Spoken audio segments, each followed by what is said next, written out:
कि मैं 70 साल की उम्र में ये क्यों निकला हुआ हूं, क्यों सड़कों पे निकला हुआ हूं, मुझे किस चीज की कमी है। मेरे मौला मुझे सब कुछ दे चुका, जो मैंने अल्लाह से जिंदगी में मांगा उससे ज्यादा दे चुका मुझे। मैं सिर्फ ये सफर कर रहा हूं इस्लामाबाद का एक वजह से, और मैं चाहता हूं आप गौर से सुने, क्योंकि आप मेरे बच्चों की तरह, और मैं चाहता हूं आपकी तरबियत हो, ताकि आपको पता चले कि आजादी क्या होती है। मेरा ईमान है कि जब आप दावा करते हैं ला इलाहा इल्लल्लाह, अल्लाह, मैं किसी के सामने सिवाय तेरे सर नहीं झुकाऊंगा, ये बहुत बड़ा दावा है, ये आजादी का दावा है, ये इंसान को आजाद करता है। तो मेरी बात सुन लो शादरा, नौजवानों, आप खास तौर पे आपने मेरी बात सुन ली है। कभी आज तक गुलाम की परवाज ऊपर नहीं हुई। गुलाम सिर्फ अच्छा गुलाम बनता है, सिर्फ आजाद इंसान दुनिया पे हुकूमत करते हैं। उनकी अजमत तब आती है जब वो आजाद हो। ये जो आजम स्वाति ने आपसे आज बात की, ये मेरी सारी कौम सुन लो, हम सब के लिए हमें शर्म से डूब जाना चाहिए कि एक दादा और नाना उसके पोते और पोतियों के सामने उसको गैर कानूनी तौर पे अंदर घुस के FIA ने उसको मारा। और क्या उसका कसूर क्या था? उसका कसूर यह था कि उसने तनकीद कर दी आर्मी चीफ की। सारी दुनिया में खबर गई, दुनिया के अखबारों में क्या लिखा गया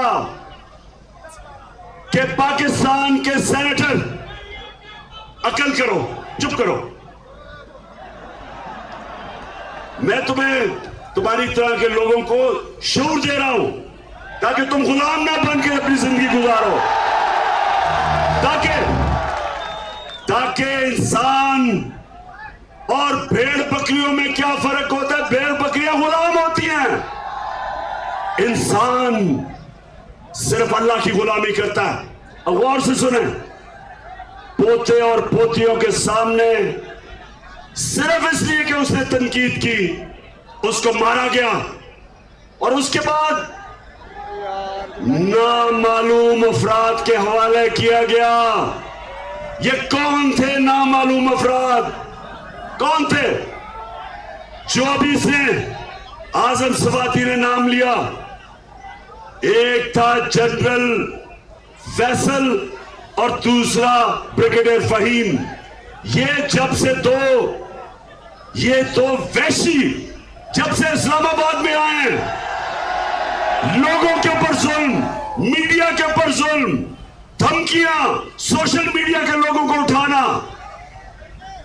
पहले इन्होंने शहबाज गिल को पकड़ के उसको नंगा किया, उसके ऊपर तशद्दुद किया।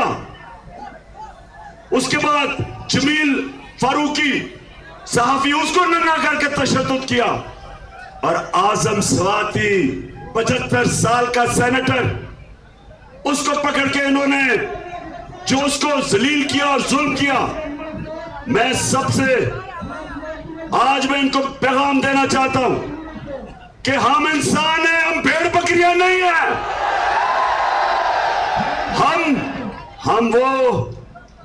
हम वो कौम है जो ला इलाहा इल्लल्लाह के नारे पे बनी थी। हम वो कौम है जो दुनिया के सबसे अजीम लीडर मोहम्मद मुस्तफा नबी सल्लल्लाहु अलैहि वसल्लम, हम उनकी उम्मत हैं। हमें आप जानवरों की तरह ना रखें कि जब आप फैसला करें कि पहले चोर उनको चोर कहें और उनको फिर हमारे ऊपर मुसल्लत कर दे, और हम भेड़ बकरियों को कहें कि आप भेड़े इस तरफ चल पड़ो। पहले वो नवाज शरीफ चोर था और अब वो बड़ा अच्छा हो गया, वो साफ शफाफ हो गया। पहले जरदारी दुनिया के अंदर मिस्टर 10% था, लेकिन क्योंकि हमने अब फैसला किया है, अब इसको भी तुम कबूल कर लो। हम भेड़ बकरियां नहीं है। आप आज इनके साथ खड़े हैं।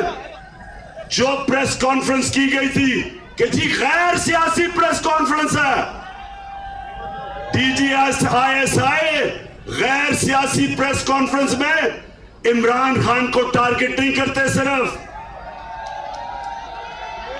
आपको क्यों ये नजर नहीं आए चोर जो 1100 अरब रुपए का इस मुल्क पे जो डाका मारा था वो माफ करवा रहे हैं, एनआरओ ले रहे हैं? क्या वो नहीं नजर आ रहा आपको? जो मुल्क में जुल्म हो रहा है, जो इस वक्त फंडामेंटल राइट्स की वायलेशन हो रही है। मैं फिर जनरल बाजवा आपको कहता हूं कि आपने बिलावल भुट्टो के कहने पे कराची का सेक्टर इंचार्ज बदला था। ये जो हुआ इस्लामाबाद में, जिस तरह का जुल्म हो रहा है जब से ये दो आए हैं, आपको इनको हटाना चाहिए। बदनामी कर रहे हैं फौज की, पाकिस्तान की, आपकी। आपको इनको इन्वेस्टिगेट करना चाहिए। अरशद शरीफ कौन था जो उसको धमकियां देता था? उसकी वालदा से पूछे, वो आपको बताएगी क्या कौन वो लोग थे। उसके ऊपर आके प्रेस कॉन्फ्रेंस में कहते जी हमें तो पता ही नहीं है कौन कर रहा था, क्यों बाहर चला गया। खुदा के वास्ते सच बोलना सीखो। आपको सबको पता है कि वो कौन धमकियां दे रहा था उसको, सबको पता है। और चीफ जस्टिस साहब, आपका काम है फंडामेंटल राइट्स की हिफाजत करना। कौम आपकी तरफ देख रही है। कस्टोडियल टॉर्चर सारी दुनिया के अंदर इसके ऊपर एक्शन लेते हैं, ये सारी दुनिया में बैंड है। कौन हमारे फंडामेंटल राइट्स की हिफाजत करेगा? अगर चीफ जस्टिस साहब आप नहीं करेंगे, कौन करेगा? पहले शहबाज गिल का हुआ, जब मैंने शोर मचाया तो मेरे ऊपर कंटेम्प्ट लग गया कि जी मैंने क्या कानूनी कार्रवाई करूंगा। मेरे ऊपर दहशतगर्दी का केस बना दिया।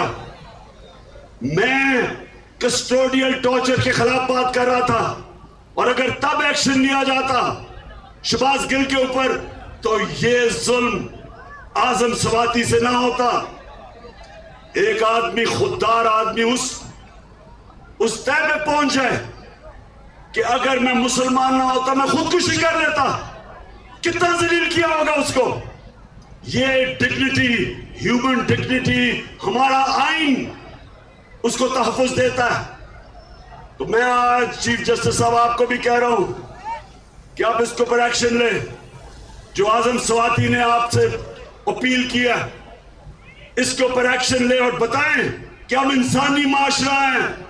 इंसानी माशरे में इंसाफ होता है, जानवरों के माशरे में नहीं होता। हमारा ये हक है, हमारा राइट है कि हमें इंसाफ दे। और जनरल बाजवा मैं फिर कहता हूं कि इनके ऊपर इन्वेस्टिगेट करें, इन दोनों आदमियों का, इनको ट्रांसफर करें। चलें जी, पाकिस्तान जिंदाबाद। सारों ने आप एक हल्फ लेना है, हाथ उठा के सबने हल्फ